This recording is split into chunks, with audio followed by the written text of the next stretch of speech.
So first we have discussed the order Gymnophiona, then we are discussing order Chordata. Again a combination of two words, chorda means tail and ada means to bear, means these are the amphibians that bear a tail. These are the salamanders and possess a tail throughout life, but they have both pairs of legs. Legs बहुत ज़्यादा specialise तो नहीं है लेकिन present है. 400 species northern hemisphere में इनकी present है. टेरेस्ट्रियल सैलमेंडर्स जो हैं वो कहाँ पे रहना पसंद करते हैं? ये मॉइस्ट फॉरेस्ट फ्लोर के ऊपर. ये बेशक खुश्की में भी रह रहे हो तो नमी वाले फॉरेस्ट फ्लोर के ऊपर, लिटर जहाँ पे लीव वगैरह गले सड़े हों वहाँ पे. और इनका लार्वा जो है वो एक्वेटिक होता है, बेशक ये खुद टेरेस्ट्रियल है. Most families live in caves. Salamanders mostly caves के अंदर होते हैं. ये केव्स का इन्वायरमेंट मॉइस्चर वाला भी होता है और ये इनके रहने के लिए आइडियल इन्वायरमेंट है. So there are two families of order Chordata. One is Plethodontidae. Its members are fully terrestrial. They lay eggs on land and their young hatch as miniatures on land. On the other hand, there is Salamandridae, commonly which are called newts. You can see a newt over here. They live most of their life in water. और water में रहने की वजह से इनके पास इनके chordal fins जो हैं वो आप देखोगे कि वो रिटेन होते हैं, जबकि टेरेस्ट्रियल जो फैमिली के मेंबर्स हैं प्लेथोडोंटिडी के, उनको ज़रूरत नहीं है फिन्स की. They live most of their life in water and retail caudal fins. इनका साइज़ फ्यू सेंटीमीटर से 1.5 मीटर तक हो सकता है, जैसे कि जापानीज जाइंट सैलमेंडर 1.5 मीटर का है. और नॉर्थ अमेरिकन सैलमेंडर जिसका नाम हेलवेंडर है, ये 65 सेंटीमीटर का है. क्या इंटरनल फर्टिलाइजेशन होती है जी इनके अंदर, लेकिन कोई कॉपुलेशन नहीं होती. होता क्या है कि मेल जो है स्पर्मेटोफोर प्रोड्यूस करता है और उसको सबस्ट्रेट में दबा देता है. वो स्पर्मेटोफोर में स्पर्म्स भी हैं जिसके ऊपर पिरामिडल शेप है उनकी, और वो जेलेटिनस मटेरियल से कवर्ड है, केप्ड विद स्पर्म.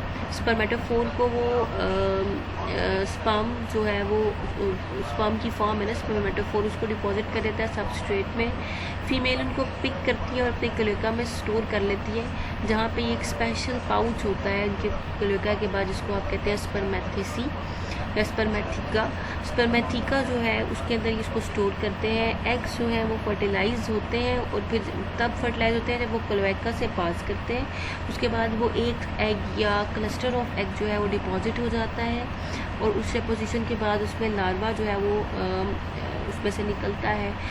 बिल्कुल एडल्ट की तरह होता है, लेकिन इसके पास larva is similar to adult, लेकिन स्मॉलर एक्सटर्नल गिल्स इनके पास होते हैं. टेल फिन होता है. लार्वल डेंटिशन होती है. डेंटिशन मतलब ये टंग लाइक स्ट्रक्चर है जो कि रूडिमेंट्री है, इनको किसी किस्म की हेल्प नहीं कर रहा होता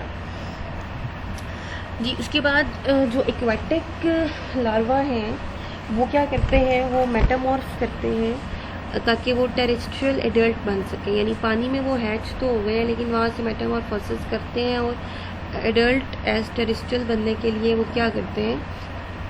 कुछ लार्वा जो हैं वो इनकम्प्लीट मेटामॉर्फोसिस करते हैं, ठीक है, जिसको हम पीडोमॉर्फोसिस भी कहते हैं. आप पहले भी इसको इन्वर्टिब्रेट में पढ़ के आए कि पीडोमॉर्फोसिस का मतलब यह है कि लार्वा ही एज एडल्ट सेक्चुअली मैच्योर हो जाए, फिर एडल्ट की तरह सेक्चुअली मैच्योर हो जाए तो उसको पीडोमॉर्फोसिस कहेंगे, ठीक है. उसके बाद ये ऑब्लिगेट पीडोमॉर्फ्स भी हो सकते हैं. ऑब्लिगेट पीडोमॉर्फ्स का क्या मतलब है, जैसे मड पपीज़ हैं, ये कंप्लीट पीडोमॉर्फोसिस शो करती हैं. यानी इनका जो लार्वा है वो कम्प्लीटली मेटामॉर्फोज हो जाता है, उसमें कोई लार्वल कैरेक्टर नहीं रहता और फिर वो एज एडल्ट जो है वो बिहेव कर रहा होता है, सेक्सुअली मैच्योर होता है. जीनस एम्बिस्टोमा के कुछ मेंबर्स हैं जो कि फैकल्टेटिव पीडोमॉर्फोसिस है. फैकल्टेटिव पीडोमॉर्फोसिस का क्या मतलब है कि ये अकॉर्डिंग टू नीड मेटामॉर्फोसिस करते हैं. मीन्स ये किसी पॉन्ड में रह रहे हैं, उस पॉन्ड के अंदर अभी खुला पानी मौजूद है, इनको किसी किस्म की दिक्कत कोई परेशानी नहीं है, तो क्या होगा कि अपने लार्वल कैरेक्टर्स को रिटेन करेंगे, ठीक है, यानी फिन्स वगैरह को अपने अंदर रखेंगे. लेकिन जब वो ड्राई हो जाता है पॉन्ड तो फिर ये क्या करते हैं, ये अपने लार्वल कैरेक्टर्स को लूज़ कर देते हैं और फिर ये उनको लूज़ करके मेटामॉर्फ फॉर्म जो इनकी होती है वो सेक्सुअली मैच्योर होती है. ठीक है। तो ये इनकम्प्लीट मेटामॉर्फोसिस भी शो कर सकते हैं, ये पीडोमॉर्फोसिस ऑब्लिगेट पीडोमॉर्फ्स भी हो सकते हैं, और ये फैकल्टेटिव पीडोमॉर्फ्स अकॉर्डिंग टू नीड भी हो सकते हैं। लेकिन जब इन्होंने रिप्रोड्यूस करना होता है तो चाहे ये लैंड पे रह रहे हो, इनको रिप्रोडक्शन के लिए पानी की ज़रूरत होती है और ये पानी को फाइंड करने की कोशिश करते हैं। अब ये जो सारा हमने मेटामॉर्फोसिस का फिनोमेना पढ़ा है, इसको कंट्रोल कर रहे होते हैं इनके अंदर पिट्यूटरी एंड थायराइड ग्लैंड्स। ठीक है, नेक्स्ट हमारे पास ऑर्डर है एन्यूरा, जिसको सैलिएंथिया भी कहते हैं। A means without and oura mean tail, इनकी कोई टेल नहीं होती। 4000 स्पीशीज ऑफ टोड्स और फ्रॉग्स इसके अंदर इंक्लूडेड हैं, near about 4000 species.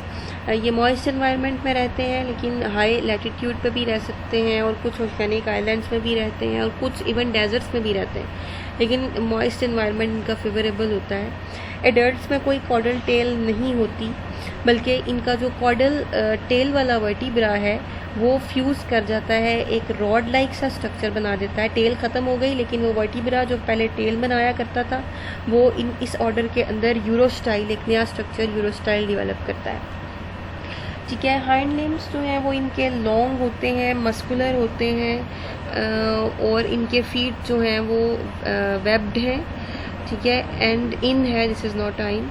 एन्यूरेंस have diverse life histories, fertilisation is external.